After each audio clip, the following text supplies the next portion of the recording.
Corona संकट के बीच दो बड़ी महामारी का कोहराम मानो खत्म सा हो गया है।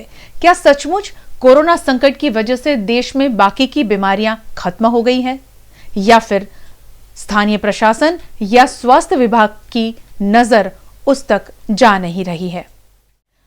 कोरोना संकट विश्व भर में गहराता जा रहा है। कई वक्त से विश्व इस संकट से जूझ रहा है, जिस वजह से विश्व आरोग्य संगठन ने कोविड-19 को महामारी घोषित किया है।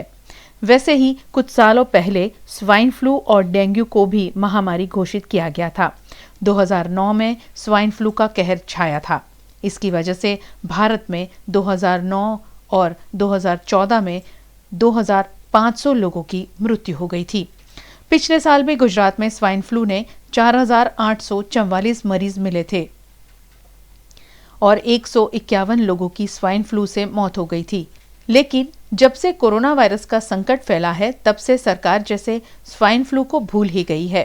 स्वाइन फ्लू जैसा कहर डेंगू का भी था। पिछले साल गुजरात में डेंगू के 14,837 मरीज मिले थे। हालांकि डेंगू से पिछले साल किसी की मौत नहीं हुई थी, लेकिन साल भर में डेंगू के कई मामले सामने आते रहे। अब सबसे बड़ा सवाल यह है कि क्या अचानक ही डेंगू और स्वाइन फ्लू के मामले आना बंद हो गए हैं, या फिर एक जैसे लक्षणों की वजह से कई डेंगू और स्वाइन फ्लू के मरीजों को कोरोना की सारवार ही दी जा रही हो।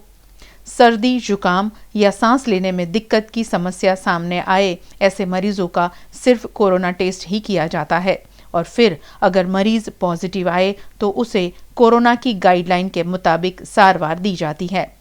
लेकिन यही लक्षण डेंगू और स्वाइन फ्लू में भी होते हैं। इस बात को इस वक्त नजरअंदाज किया जा रहा है। तो क्या सचमुच कोरोना के आने से डेंगू और स्वाइन फ्लू ये दोनों महामारी खत्म हो गई है? ये सबसे बड़ा सवाल है, क्योंकि सरकारी डेटा में कोरोना के आने के बाद डेंगू और स्वाइन फ्लू के एक भी केस दर्ज नहीं हुए हैं।